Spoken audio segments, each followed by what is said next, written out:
Writing, drawing, inking, coloring, and everything in between happened at the comic shop on the weekend of October 5th and 6th for 24-hour Comics Day.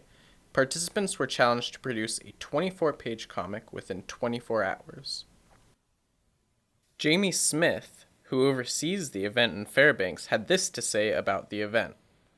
It's an international event, so right now, simultaneously, there are other countries, other states, other cities, people gathering together. It's all ages, all abilities. Everybody's welcome. That's one of the things I love about it. That's one of the things I love about comics, period, is, you don't need special equipment. You don't need a college degree. You can just have other people on line notebook paper with regular number 2 pencils or Sharpies on copier paper, or you can have pen and ink dip pens on Bristol board. We've got people with their digital drawing tablets. So anyway, it's all good. And so we have all these people. Everybody is welcome to come. And the main goal, besides just kind of rubbing shoulders, a little bit of fellowship, food, and fun with people, is we get to everybody is challenged with creating a 24-page comic, their own 24-page comic in 24 consecutive hours. That's the challenge. But it's not a competition. There's no winners or losers. Some people come by and they just do 1 page or a couple pages or what have you.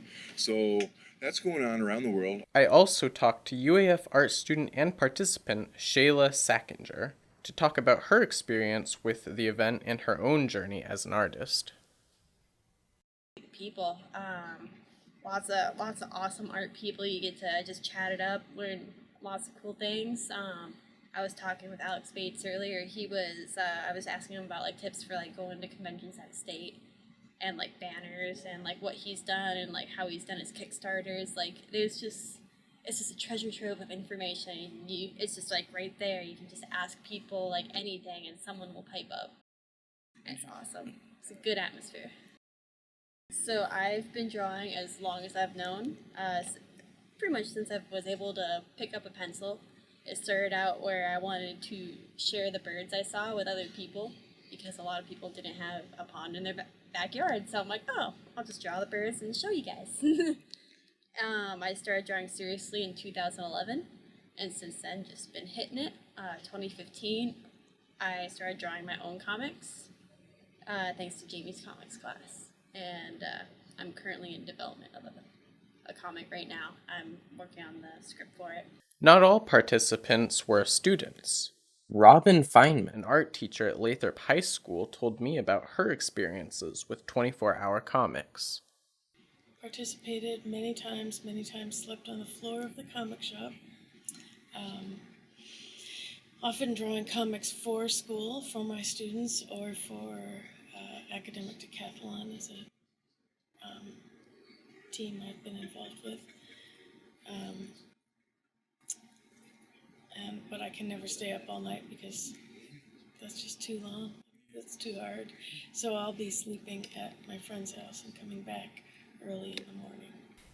Staying up for 24 hours is arduous for some, and using that time to work diligently on a task may seem more like work than fun. Both Feynman and Smith explain their interpretation of the purpose for the event.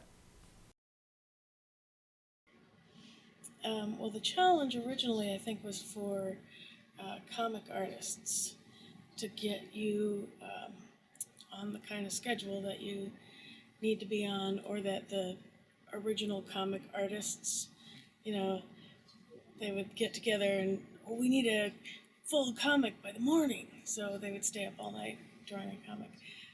But it gets you on a rhythm and a discipline and understanding how much time it takes to pencil and ink and letter and color if you're going to color.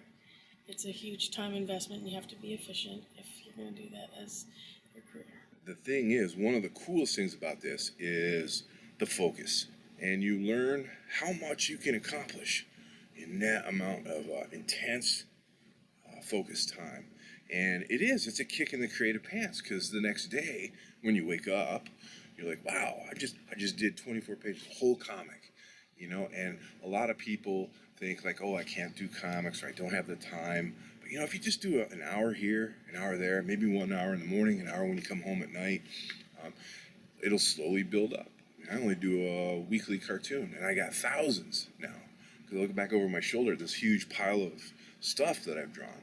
So that's what's cool. That's what's really cool. And plus, we've done a lot of cartoon jams over the years where you just get to mix with all different levels of talent and skill and interest and ability. And it's all good. It's great. This has been Cody Peters with Polaris News.